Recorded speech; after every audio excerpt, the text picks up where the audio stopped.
I have 10 seasons to win the Champions League, but I'm starting this mission unemployed. So to find a job, I'm going to use FM26 to fix me up and make me look like a manager. The trouble is, I have zero credentials and I've only ever played football at an amateur level. I have the ambition to become the world famous manager, but I also have no past experience of doing so. I did, however, just complete my Continental Pro license to at least mean I am qualified. And so I am ready to begin this journey and find myself a club, but I have a feeling I'm gonna have to start down the bottom. So here is my plan. First, my target is to look for a job in non-league football in England. Next, I need to overachieve with this club and find my way into the Football League. From there, the next step is to continue increasing my reputation and moving up into bigger clubs, with the eventual goal of cracking the top 5 leagues in Europe and hopefully finding a club that can challenge in the Champions League by season number 8. But step 1 is finding my first job, and that might be harder than I thought. The first club that was even willing to offer me an interview was Solihull Moors in the Enterprise National League, who were flirting with relegation. But it looks like I'm going to have to work on my interview skills as well, as this application turned out to be an unsuccessful one after I asked to have some movement within the wage budget. A second opportunity came when Boreham Wood sacked their manager and invited me in for an interview. They were also struggling in the National League, down in 20th place. But it was another rejection, just like Solihull Moors. A third interview came about when Woking, who were in 19th place in the National League, also sacked their manager. And finally, we have our first job in football management. And according to my mate Jay, I won't even need the full 10 seasons. I took Woking from the Conference to the Champions League in 6 seasons. I've certainly got my work cut out for me this season, however, as they sit just a point outside of relegation when I take over. Woking's best player is their goalkeeper and also the son of former Premier League goalkeeper Jussi Jääskeläinen. And I'm keeping things simple with a 4-2-3-1 in possession and dropping into a 4-4-2 when we are without. The first match in charge came just days later and it was a 1-0 loss away to Aldershot in the league thanks to a worldie of a finish. With a few tactical tweaks, we finally got our first win as a football manager 2 games later in our first home game in the league. A game we took the lead 3 times in against Brackley. Our form in December was a mixed bag with a big away win. However, January's form was fantastic and we pulled away from the relegation zone with 8 points from 5 games. The remainder of the season, once survival was inevitable, was just to learn what players I wanted to keep around and what positions I needed to bring in for the summer. And one thing became apparent right away, and that was that we really lacked a big presence up top. As loan signing, Ollie Sanderson was the only player to score double figures this season, and we couldn't afford to bring him in permanently from Fulham. We ended the season on a cracking run of form and a lovely 3-1 home win over Halifax, knowing that I would be sticking around for another year at least in the National League. A 14th place finish with the board overjoyed that we kept the club safe from any danger of relegation. A problem that I didn't expect though was that I would currently be losing a total of 20 players whose contracts or loans expire this season, meaning we may need a massive overhaul at the club, which for now we will have to do because our reputation hasn't exactly increased enough for us to find another job just yet. So it looks like we're in for a very busy window here at Woking, but don't worry, I've got a big, massive plan for us to hopefully get out of the Enterprise National League. This is Kyle Hoodlin, a 26-year-old striker that we have brought in to Woking on a free transfer. He's 6'9" and has 20 jumping reach. And Kyle was part of our big, massive plan for Season 2 here at Woking, as he is the perfect non-league giant that we need up front that can be the focal point of our attacks. And our system this year is built around Kyle. Using the same formations as we did last season, we have tweaked a few instructions to try and stretch the pitch out wide to get those beautiful floated crosses into the box for Kyle to get his head onto. Although he can also score goals with his feet too, which of course is a bonus. However, having Kyle Hoodlin in our team has transformed our side from a lower mid-table club to a promotion contender in the Enterprise National League. And after just 9 games, things are looking really promising for my Woking side as we sit in second place in the league. The problem with this league is that there's only one automatic promotion spot, and then it goes down to 7th place in terms of playoff qualification. So to get promoted, it's one of the hardest divisions to get out of. And although we started the season really well, we hit a bit of a rough patch which soon dropped us down the table. December's league fixtures consisted of 3 heavy losses in a row, followed by a 1-0 win, which did keep us in the top 4 and only 2 points behind leaders Southend, although Fylde and Rochdale have a game in hand. January was then the polar opposite month as we went on a run winning all 4 fixtures, and this could be the turning point that we need, giving us a temporary spot at the top of the league table before Southend play their fixture. Carl Hoodlin continued to be at the forefront of everything we did the next couple of months, and we extended our good run of form, but somehow, despite him scoring nearly 30 goals by April, he wasn't the league's top scorer, as Southend striker Josh Thomas currently led the way, which probably explains why they are doing so well this season as we go into the final 5 games, as both of us have secured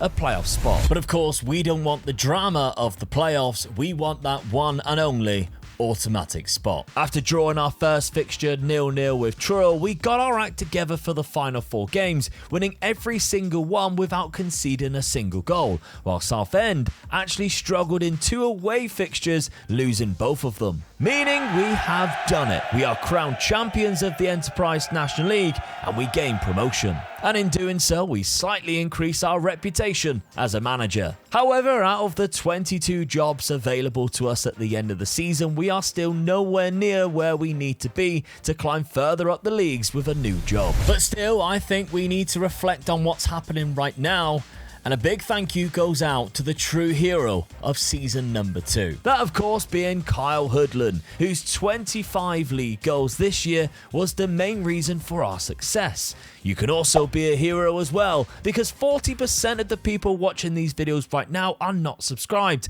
and with challenges like this on the horizon, now's a better time to do so than ever. Summer of season 3, I was interviewed by Reading in League 1 but was unsuccessful again. We even looked at travelling abroad as Spanish side Real Oviedo entertained us for an interview, but again, we were unsuccessful. And so we focused our attention back to Woking and bringing in some better players to keep momentum going into League 2, including signing Ashley Barnes, a former Premier League striker from Burnley who is in the twilight years of his career. And with a few tweaks to be slightly more suited to the players we've brought in and be more conservative, we were ready for life in League 2. And things started off well with 2 wins in our opening fixtures in the league and defeating Cardiff in the Carabao Cup. Surprisingly, despite being rather inconsistent, we were exactly where we would hope to be, safe from the drop and sitting around mid-table. Ashley Barnes was scoring goals alongside Finn Ashworth, who bagged 10 himself, with the 2 playing really well together. And by late October, we were sat in 11th place before an interesting job came about. At the time where the first sackings of the year came about, we also applied for Portsmouth in League 1 as well, but in the Championship, Oxford United were sat rock bottom and were really underachieving. And just a few days later, after a successful interview, we were accepting the offer to become their new manager, in a big risk jumping up 2 divisions and leaving a steady position in Woking sat in 13th. I decided I need to be bold in this move, and that's why from the off, we set up in a very attacking way, as these guys need wins to survive. And the reason why I took this risk in the first place is because I think they've got some quality players that we can survive in this league with. Midfielder Cameron Humphreys is a fantastic, well-rounded player who is almost too good for the Championship and not quite good enough for the Premier League. Stan Mills is a tricky, versatile winger who can bomb down the right-hand side, providing a good final ball. And the man to hopefully put them all away is Will Wright. He's on loan from Liverpool. He's 6'3" with great finishing ability. We just need to get him firing, as he's only scored 3 goals this season so far. And good good news is, just before we took over, they defeated West Brom 2-1 and have pulled themselves off the bottom of the league. In our first 3 games in charge, we were superb and we drew the first 2 and then defeated Cardiff 4-1 to be unbeaten. But that unfortunately is where things started to go wrong, as we then failed to win a single game in the rest of November and December, picking up only 3 points with draws, with the gap from safety opening up to 8 points going into the new year.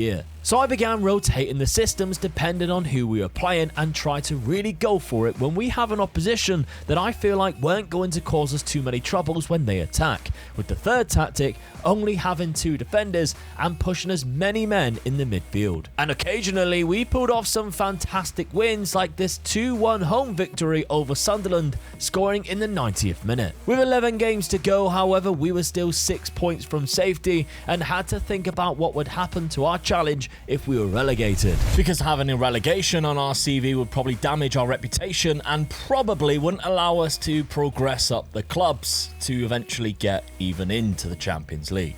Across the next 5 games though, we did lose 2, however, we also won 3 and picked up 9 very crucial points and closed the gap down to 2 away from safety, which we followed with a huge 4-0 win over Millwall, while Preston and Luton above us drew their fixtures. And as of right now, that makes us safe on goal difference alone. The final 5 games were tense. A draw to Sheffield United and a loss to Wrexham was then followed by a match against Bolton, who are in and around us, so we really went for it. But we lost the remaining 2 fixtures in the league to Norwich and Middlesbrough. However, that win against Bolton was probably more important than what we realised, because we have survived by just 3 points.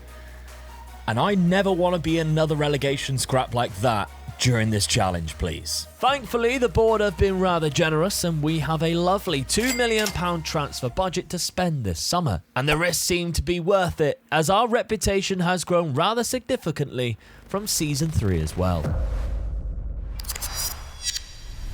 Season 4, my main target for the summer was to find a striker to score goals, and that's when we brought in Chadira, as the Moroccan joined us on a free transfer from Napoli. His great pace, teamwork and work rate was what really stood out for me. Brandon Austin was the second of only 3 transfers that we made, with wages becoming such a huge factor in eating up our budget. Ryan Grebe was the third, and all 3 players were free transfers and will go straight into the first team. And our ballsy tactics seemed to be paying off in the early parts of the season, as we were really shocking a few opponents. Chadira was a great addition to the side and really shone for us in the first half of the season, scoring 12 goals. It wasn't the volume that was noticeable, but the importance of when they came, as a lot of goals were either winners or equalisers and picked us up a lot of points. And we were really enjoying ourselves in the Championship. We are currently sat in the top 4 and only 3 points away from automatic promotion spots by Christmas. There of course was jobs that we applied for that we were unsuccessful with, but ultimately we were happy with the progression that we were seeing as manager of Oxford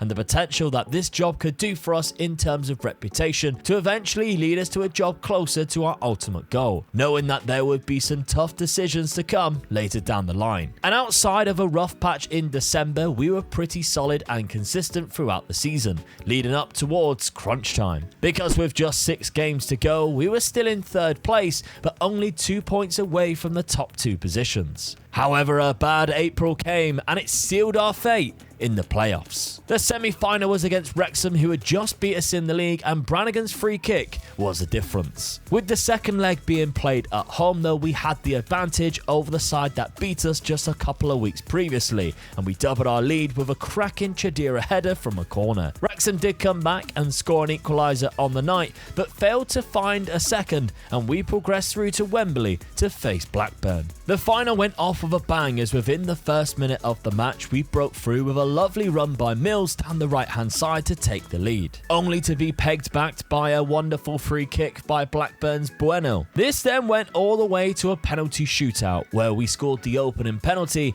and Cantwell for Blackburn missed his, and that meant if we could just stay consistent and make sure we score our penalties, we see ourselves being promoted to the Premier League, where Champions League qualification is of course course possible. And that's exactly what happened. A fantastic season, topped off with a bit of drama at the end, but we have done it. The board were buzzing and they gave me £35 million to spend this summer to survive in the Premier League. That's of course if I decide to stay with Oxford, as there are many different jobs available already that would instantly be a step up from a newly promoted club in the Premier League. And that promotion has also given us another boost in reputation, so you just never know. An interesting offer kicked off the summer of Season 5 as Premier League side Crystal Palace invited me in for an interview, and they currently have just 15 players, but 15 very good players with the likes of Yeremy Pino, Lacroix and Mark Guehi. So of course I took the interview, but again it was unsuccessful, and for now I was staying at Oxford United. Transfer wise, although we spent the money we were given, we also backed this up with 3 players who go straight into the first team that were completely free transfers, which is always important to keep the cost down and still level up. To play alongside Alderate, who was a free transfer, we brought in Cittadini from Venezia for £8 million. We got an absolute bargain in Valentin Barco, who was the perfect left back to bring in, and he only cost us £3 million from Strasbourg. Yal Kouye also joined us for cheap from Brighton for just £4 million as a real physical midfielder. In front of him though might be our best signing of the summer in Alex Scott, who only moved to Dortmund last season for £35 million, but was transfer listed and wanted first team football, so we got him for 13. And striker Christian Spendi joins from Como for just £15 million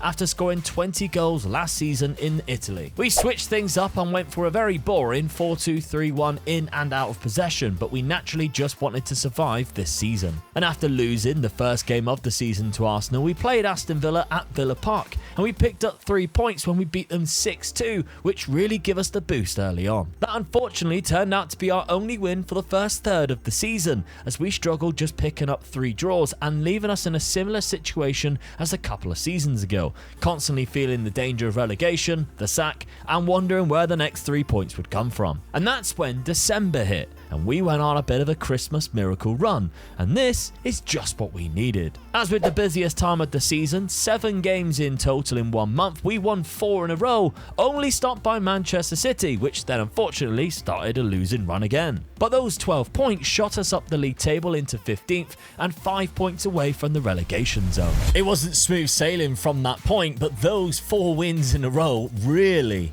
give us the boost across the whole season that we needed to show basically that we could survive Season 5 in the Premier League. Because through January to March, we stayed relatively safe from the drop zone, grinding out some results against the teams in the bottom half and keeping ourselves afloat and of course available in case a bigger job came up. As we were always still looking for the next step, we were just never the ideal candidate for the role. But that's okay, we were approaching the halfway point for the challenge, the end of Season 5, and we were 8 points clear with 8 games to go and a game in hand in surviving our first season in the Premier League with Oxford. I knew I'd have a big decision to make at the end of this season, as something kept playing on my mind on what to do, but for now we kept pushing towards the end of the season. Surviving by 12 points ahead of teams like Aston Villa and Crystal Palace, who of course rejected us earlier on this year. The board had backed me for another £35 million transfer budget, but I had a nagging feeling that I took Oxford as far as I could. There were some interesting jobs to begin with, for instance Bayern Munich, which of course I applied for, but nothing that made logical sense as the next step to go into. And reputation wise, we were still at the same point roughly we were at the start of the season. So I felt like we needed another year at least because, well, nobody wanted us. But I seen somebody available that would make Season 6 rather exciting. Season 6 started off with disappointment, as the player I had my eyes on and who agreed a contract in principle with me was Yeremy Pino. However, he unfortunately decided to turn us down and go back to Spain with Real Betis on a free transfer. I did manage to get Dean Henderson though, also from relegated Palace, and also on a free transfer. Speaking of free transfers, we also picked up Tomoyasu at the back, as well as Yuri Alberto too, who could be a great striker option for this season. Ange Ahusu joined us from Rapid Vienna, a cracking defender who we brought in for just £10 million. And instead of Yeremy Pino, we brought in Fer Lopez, who had just moved to Bolton last year, and we purchased him a season later for just £3.7 million. With the arrival of Yuri Alberto, we have switched it up to go 2 up front with a 4-2-2-2 formation, where the 2 centre midfielders drop into DM. And we also showed exactly how well this worked from kickoff in one of the opening games of the season, as Fer Lopez found Alex Scott to score. And what a start to the season we had too, winning the first 4 fixtures, with 3 of them being in the Premier League. Things certainly didn't stay that positive, however, and the good run of form soon ended as we got into September, and that's when the consistency dropped. We were failing against big teams and struggling to really get a foothold into the league. The form from where we started to November and then through to December was night and day different, and we dropped down the league table into the bottom half around 13th and only about 5 points away from the danger zone. But this time, going into January, I found a player available to us that we actually did manage to sign. Because believe it or not, for just £1.2 million, we have signed 37-year-old Harry Kane, bringing the legendary striker back to the Premier League. But after just playing 1 game, he gets himself injured and is out for multiple weeks, while also announcing his retirement at the end of the season. Still, having Harry Kane around the locker room was having a positive impact on the pitch, and we got rid of any threat of being dragged into a relegation scrap towards the end of the season. I just really hoped we got to see Harry Kane score in an Oxford shirt, and thankfully we got that on multiple occasions, as he scored in some big games too, in wins against Nottingham Forest, the opener against Arsenal, as well as an equaliser against Hull City, all games that we picked up points in. And by the end of the season, he retires a happy man and looking into becoming a coach or an assistant manager, whereas we finished comfortably in 11th spot with no dramas, but the feeling of doubt was returning. Once again, I feel like I've taken this Oxford United side as far as I possibly could. Once again, there were big jobs out there that I of course applied for, but there was not a logical step for me as a manager. And I'm still at the same reputation here, and I don't think Oxford United is going to help me increase that. So I made the really difficult decision to resign from my role, and of course, they wanted me to stay and stick around. But my mind was set. I almost did it last year, and this year I went through with it. My thinking is we're going into season number 7 now, and I'm still at a mid-table Premier League club. I wanted to get into the Champions League by season number 8, which means I need to find a club to go into the Champions League this upcoming season, which is going to be really difficult to do. And it's a lot harder to find a job that you want while you're employed, because one, they don't tend to like taking managers away from other clubs anyway, but also you don't really keep an eye on the vacancies as much. And I have missed a few jobs that potentially I might have got if I had my eye just solely on finding a new job. I was too busy signing Harry Kane while potentially a job at a better club became available. So my plan is to spend the next, hopefully, 6 months waiting for the perfect role to arrive, apply for it, and get them into the Champions League. We are back to what it was like on day 1, where rejections just became normal, just the scale of the club was much bigger. However, even clubs like Monza wouldn't even interview me. Big clubs like Manchester City and Liverpool both looked for new managers this summer, and neither considered me a candidate. The season soon began and jobs dried up, and I began wondering whether leaving Oxford was a mistake. I even began feeling a little bit worried and desperate, and even considered jobs like Athletic Bilbao, where they wouldn't allow me to sign any players to improve the team. But then came the Newcastle job. Currently sat in 16th place by mid-November, certainly was going to be a hard job getting them into the Champions League, but their squad was still really good. Some fantastic players that I could build upon and build a good system around. To me, this seemed like the perfect next step job that I was thinking about when I left Oxford. And clearly, they felt the same from my interview because they offered me the job and the challenge was back on. I based my system with Newcastle on a very similar tactic we used before, but dropping one of the attacking midfielders back into a more playmaking role to link the midfield to the attack more. And we won the first game in charge, a home fixture against Birmingham 1-0 with a 90th minute winner from right back Livramento playing left back and going on a worldy run. However, with a month in charge, we could definitely see the improvement despite going on a 3-game run without a single win, but we've jumped up into 13th place. Our man to get the goals was of course Voltemade, who even scored in a win against our old Oxford side in a 2-1 victory. And he scored in just over every other game for us, picking up some really important points along the way. With us being knocked out of both cups and there's no European football, we could just solely focus on a strong finish to the end of the season. And that's exactly what we did. We ended the season with only one loss in the last 8 games against Liverpool, and we really stepped up the performances, beating all the teams we should be beating, including our rival Sunderland away from home 1-0, and that man Voltemade popping up with more goals, ending the entire season with 31 in just 41 games. And a win against Norwich on the final day actually gave us an 8th place finish, which could be Europa League, meaning we might have 2 ways of qualifying for the UEFA Champions League next year, while poor Oxford finished in last place and faced relegation. Now, of course, we're behind schedule to the plan that I wanted to achieve with 3 attempts at the Champions League. This is going into season number 8 now, and we don't have qualification for the Champions League. We still haven't done that yet. And there isn't any jobs available for us to do that. I mean, there's some big jobs available. AC Milan, for instance, is one of those jobs available, but they're down in 12th place this season. They are worse than where Newcastle are. We need to remember, we are really far into the future right now. 2032, and there's not a lot of clubs who are qualifying for the Champions League who are sacking their managers.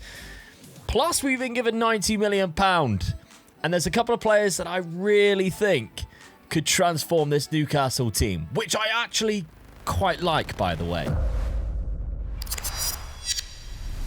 Season 8, and unfortunately we lose Bruno Guimaraes, whose contract expired and wanted one last go in the Champions League at Napoli. João Rego has joined us from Lecce for just £7.5 million, which seems like an absolute steal after winning 16 Man of the Match awards last season alone in the Serie A with Lecce. Although we lost Bruno, we replaced him with Oscar Højlund on a free transfer who was 7 years younger. But most of my money went on another giant, Paul Walker, a 21-year-old new gen who's 6'5" with 20 jumping reach, who naturally plays from the right-hand side and has fantastic physical and mental attributes. And we got him from Birmingham after a really good season in the Prem for £74 million. And with our playmaker Bruno gone, I decided to push that centre midfield back up into the attacking midfield and try Walker in that role, considering his work rates and teamwork are really good. The season began with a home game against Liverpool, and we shown the potential we could produce this season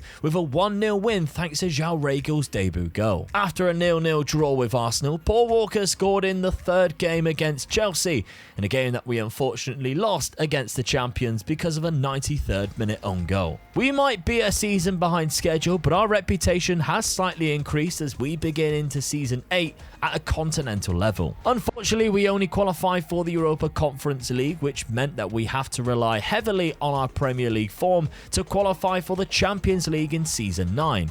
And although I don't think this Newcastle side is necessarily a Champions League contender right now, we certainly have the potential to be, with a couple of smart signings to the already decent side. And the addition of Paul Walker, who has scored 24 goals and got 7 assists in the first 27 games, gave me heightened expectations for the second half of the season. And there's no surprise that this had a good effect on our league position in the Premier League, as we were sat in 3rd place and in a title race, only just dropping out of the top spot because we lost to Wolves, who were in the bottom half. January through to the middle of March was unbeaten, with 90% of those matches being wins as well. Not only that, Paul Walker was up to 39 goals, and Voltemade was also on 30, and we had 2 months left of the season to go. The league had changed quite a bit in those months though, as again we dropped off slightly because of silly points being dropped when an interesting offer came through. Because sat in 5th place, Manchester City just sacked their manager,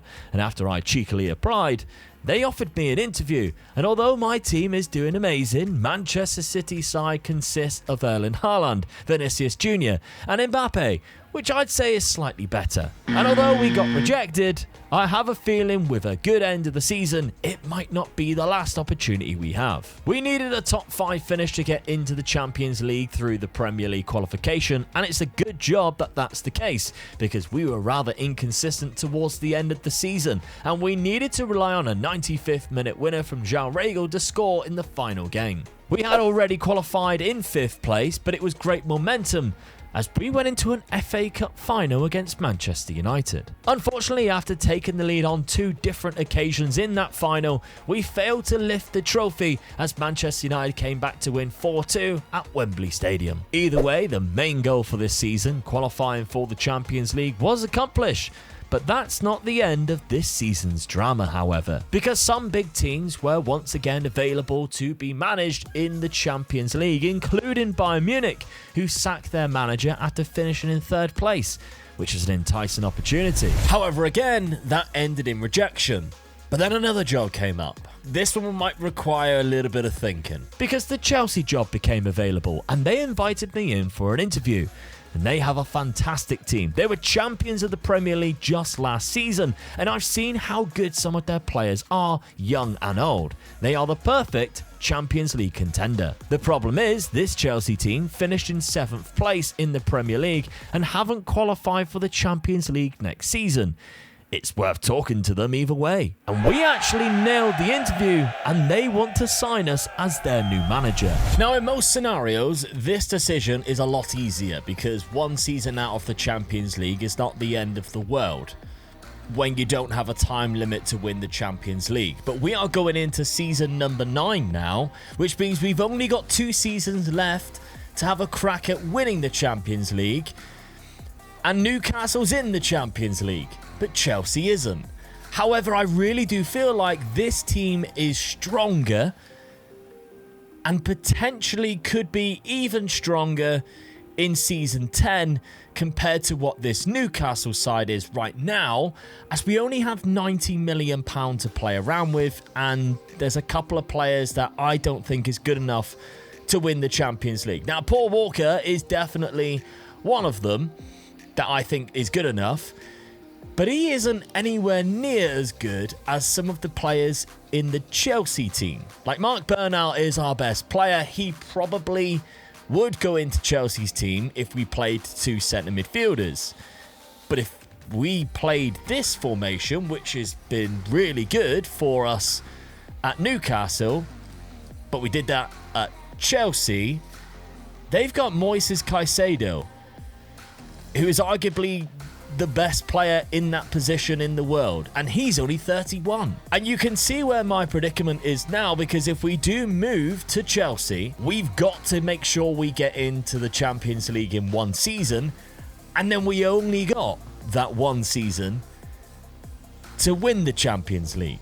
But it's a challenge that I think, in the long run, would be better, because in Season 10, we'd have a better opportunity of winning the Champions League. Because, I mean, look at these players. Renzo Soto's just 23 years of age, world-class winger. Raul Silva, world-class striker. They've got 2 unbelievable centre-backs. Devoy Dixon is absolutely fantastic. He's alongside Dean Huijsen. They've also got Castello Lucaba. They've got 3 amazing centre-backs. Enzo Fernandez is in the team too still. They've got great wingers. They've got a good striker. They've even got Alvaro Carreras. There's a reason why this team won the Premier League last season, and they have really underachieved this season. And they are willing to give me a lot of money to make that team even better. £147 million, which is £50 million more than what Newcastle's willing to give me. I think the risk is worth taking. Season 9 is the first season we've actually been able to sell players properly to raise funds for the transfer budget. And we spent really well too. Firstly, bringing in a Japanese goalkeeper who is only 23 years old and has an amazing concentration attribute and mental attributes in general. We got him from Arsenal for 80 million, and 2 seasons ago he got 20 clean sheets in the Premier League. Another young player we picked up was Williams Barnett, who covers all 4 attacking roles and overall is a quality player, and he cost us 74 million from Norwich. Finally, Kane, who I was actually scouting for Newcastle, but then I realised he would be all of my budget, so he signed him from Utrecht for 74 million pound as well. But he will be a bit of a rotational option with Bino Gittins, as it shows how much strength and depth we have at this new club, which is rather exciting. The start of the season we had 2 difficult tests in Liverpool, but we came away with a 1-0 win, followed by a trip to Old Trafford against Manchester United, and again we kept a clean sheet and won 1-0. Ironically, the only team that started anywhere near close to as good as what we did was Newcastle on 10 points. But the pressure was on though. Of course, we need to make sure we qualify for the Champions League because, well, if we don't, the challenge is over. The 4 behind the striker was very much shining for us throughout the first half of the season, mainly because striker Raul Silva picked up a bad injury, leaving substitute Middleton with more starts. He had 10 goals by January, which wasn't bad, but it was Cole Palmer who was flying with 16, while Williams Barnett had 9, but with 12 assists. Those 2 were excellent, combining well, and if one of them was scoring, chances are it was the other who provided the assist. We were still sat top by New Year, which was giving me a sigh of relief that we have probably made the right call with our risky move, seeing Newcastle down, struggling in 6th. Although they were doing well in the Champions League under new manager Vincent Kompany. We also sailed through our group stage in the Europa League, but it was the knockouts that caused us problems. We were drawn against Besiktas, and with the first leg in Turkey, I was a little more forgiving on the team for going behind 1-0 from a set piece. However, we were battering teams domestically and only managed to pull 1 goal back, which does give us the advantage in the second leg at home, but not exactly promising. The second leg, however, was totally inexcusable, giving away a penalty which was chipped in, and Besiktas can take their silly little Panenkas back to Turkey as they eliminated us when Kılıçsoy skinned everyone down the right hand side to set up a second, knocking us out 3-1 on aggregate. The good thing is we can just focus on the league and making sure we don't do anything silly.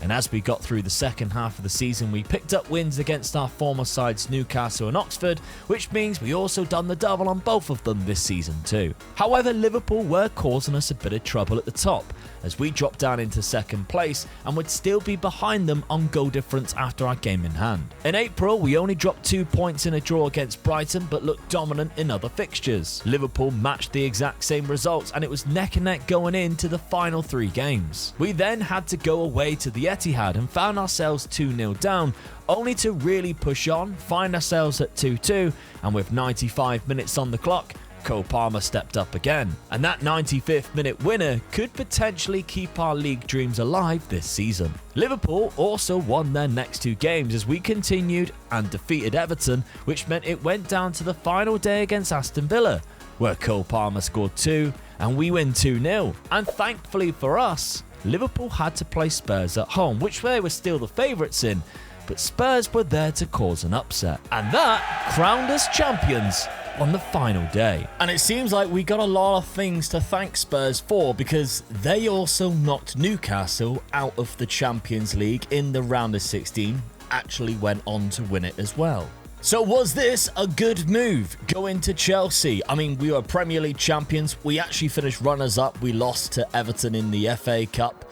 I'm a little disappointed in the Europa League, but of course the challenge is all about winning that Champions League, and now we have a good shot at the Champions League.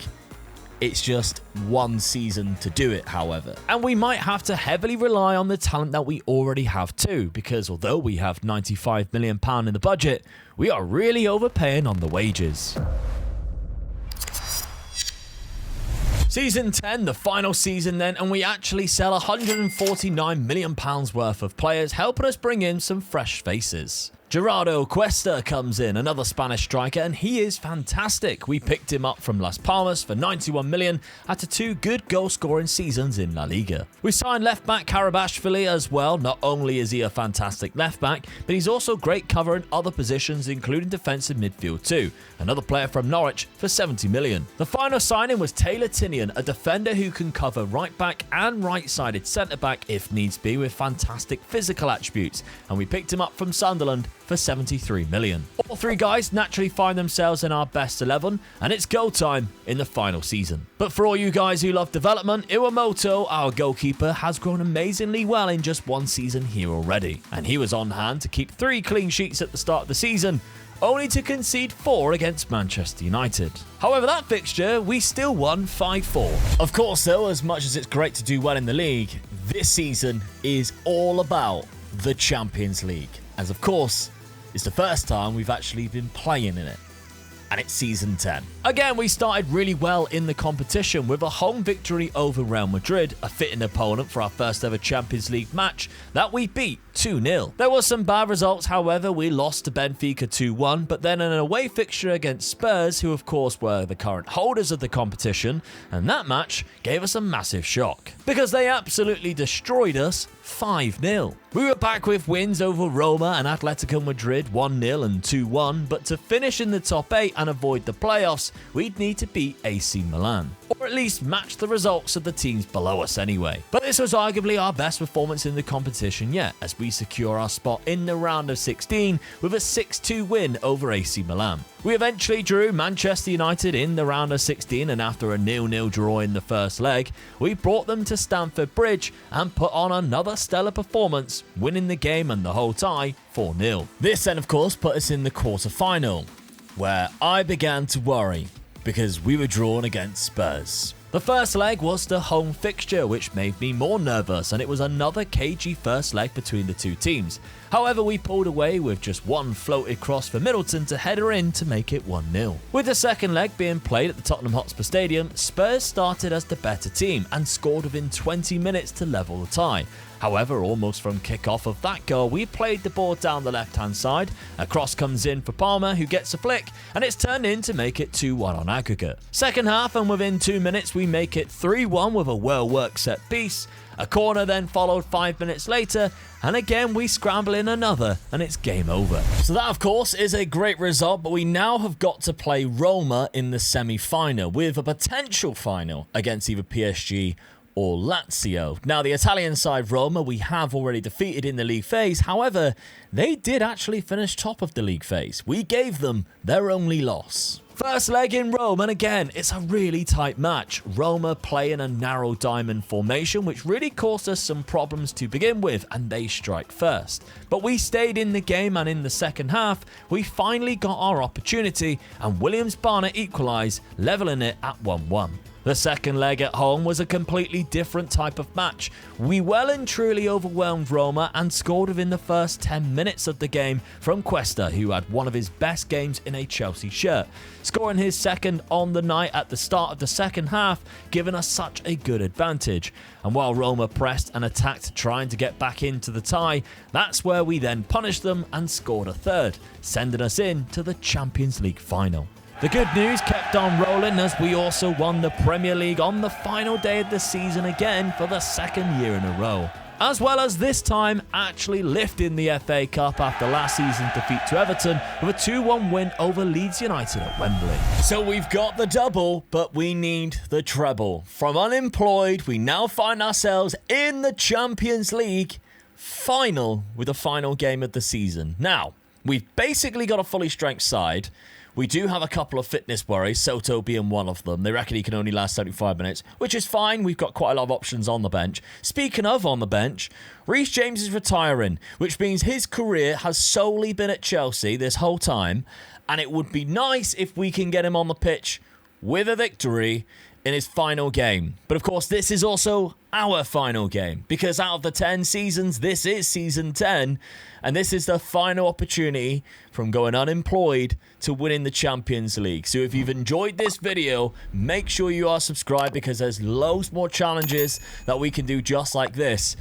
And to be honest, if we fail in this match, we're going to have another go at it. We're going to have a second crack. So if you want to see us have a second crack, if we lose this match, then you got to make sure you're subscribed.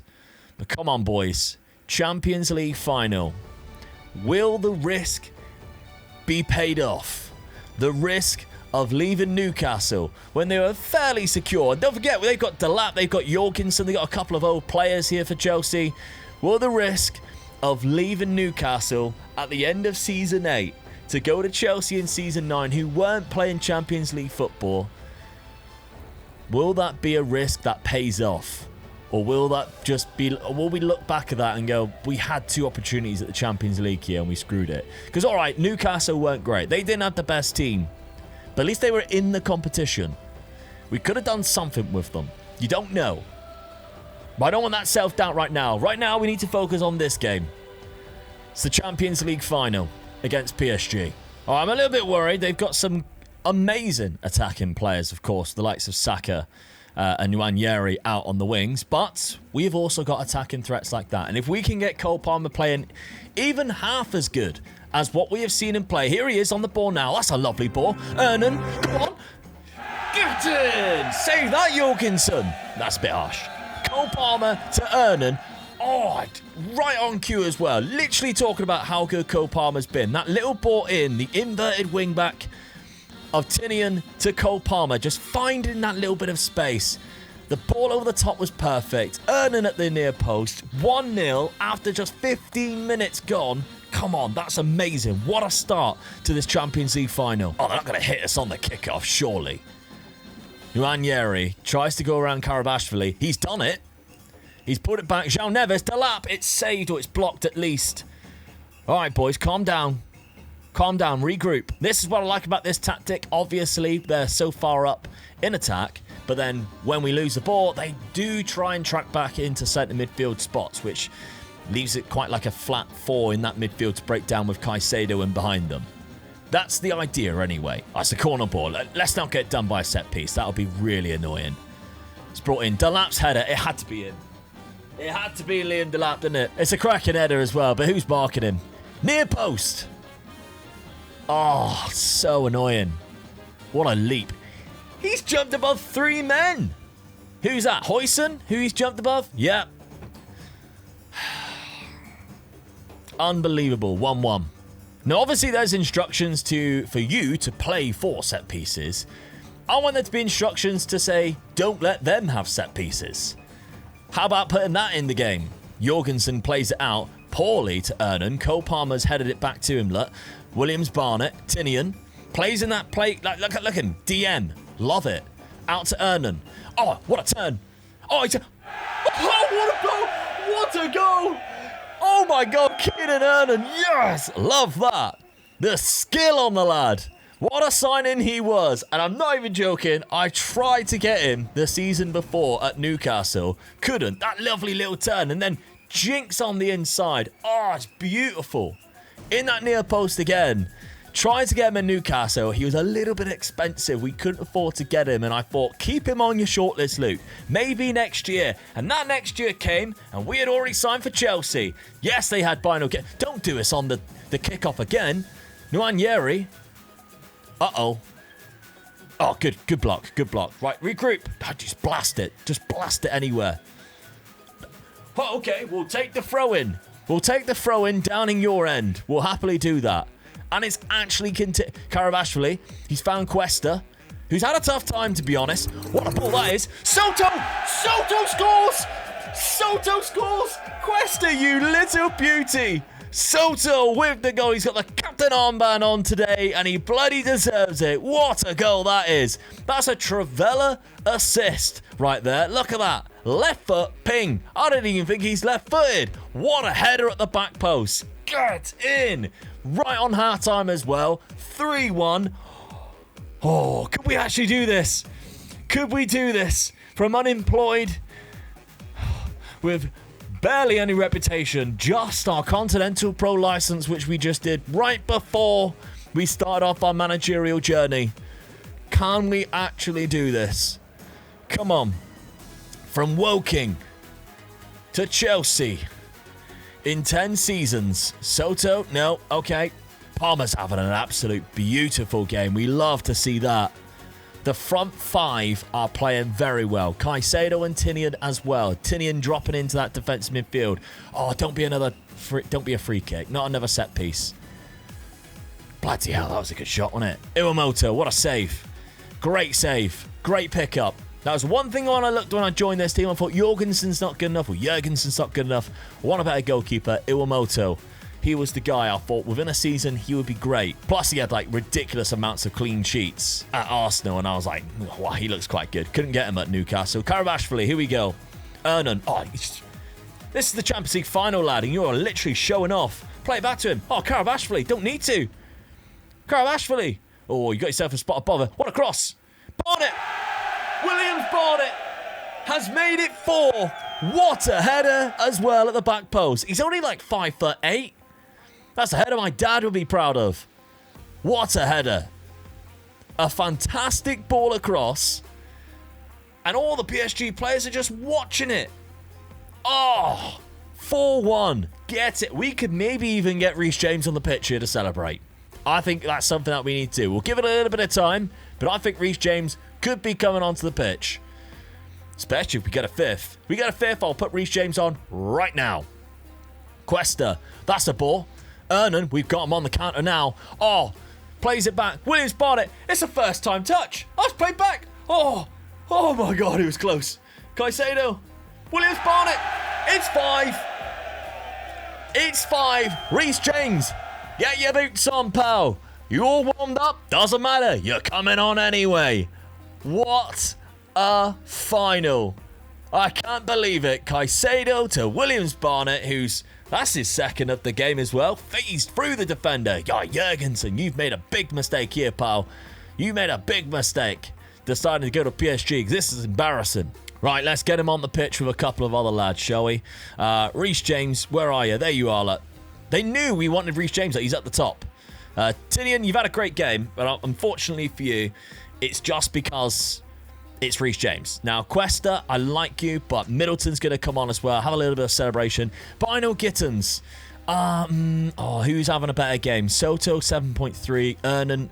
Let's keep Ernan on. Soto will bring you off for Gittins. I think right now we'll leave it at that. There's a couple other signings that we could make. Changes that we could make. But for now, let's leave it at that. Umoto, good save. Good save. Let's get Reece James on the pitch, shall we? That's a long ball. Who's there? Nobody there for the seconds. Right, we can't even make the changes yet. If they score now, then... Oh, there's Delap. Is that off? Is that off? I thought that might be off. Delap's... I think that's going to count because Delap's gone to get the ball. That's the fastest I've ever seen a player move, by the way. It was close. Oh, he's miles on. It's a great run. It's a great run. It's 5-2 now, just as we make the substitutes. We're 3 goals up. Surely that shouldn't be a problem. Surely that shouldn't be a problem. First touch for Middleton is the kickoff. Brilliant. Williams Barnett. Let's get another one from kickoff. The new guys. Gittins. Here we go. Just come on the pitch. There it is. Assist. Thank you. Amazing. Gittins. He's been on the pitch seconds. Bio Gittins down the wing. Finds Cole Palmer. Ooh, it's a little bit chilly, isn't it? It's a little bit chilly, PSG. But it's 6-2 in what has to be the most entertaining Champions League final of all time. For me, anyway, it must be. It's got to be. Reece James, you're all right now. He hasn't touched the ball yet. That's the effect that Reece James has. He's come on the pitch. It's 6-2. Unbelievable stuff. 80th minute. Right, let's make a couple more changes. Let's bring on a few more lads to say that they've played in the final. Enzo Fernandez can be one of them. Bring him on. He's towards the end of his career now as well, if we're looking at it. He's 34 years of age. Good natural fitness, so he has stuck around for a little bit. And I'll tell you who I do feel a little bit sorry for is Silva. So I'm going to bring Silva on. I'm going to play him here. He can't necessarily play here. Can Middleton drop back? I always forget. He can play centre mid, but not centre attacking. We'll change it like that. Although we're going to have to do that there. There we go. Right, so we'll give Silva, because I do feel a bit sad for Silva. We sort of brought him in. He had an injury in that first season at Chelsea, and I brought Quest in and haven't really given him a chance. And he's an amazing striker. So it's nice to give him a Champions League final appearance as well. But Ernan's here, Karabashvili. Here we go. There's Silva. No. I was going to say, make it 7-2. That would be lovely. There's 3 minutes to play still. Huijsen's got it. Karabashvili. Enzo Fernandez. Good ball out to Ernan. Cole Palmer. He's in again. Oh, he's flumped it. What did he do there? I think it's a save. Oh, could really have done with a chip there, couldn't he? Oh, it don't matter. From unemployment to the Champions League within 10 seasons, we took such a huge risk. And it paid off. It paid off. Give the challenge a go yourself. I really hope you enjoyed this video. If you did, make sure you smash a like on it. And of course, make sure you are subscribed, because there's more challenges just like this that we're going to be doing. But for now, on screen, check out this video where Dad took on the Sunderland job for 10 seasons. And boy, was there some unbelievable tactics going on in that video. It's also a really good job we did it in 10 seasons, because it looks like Chelsea are about to go in administration. Time for me to leave.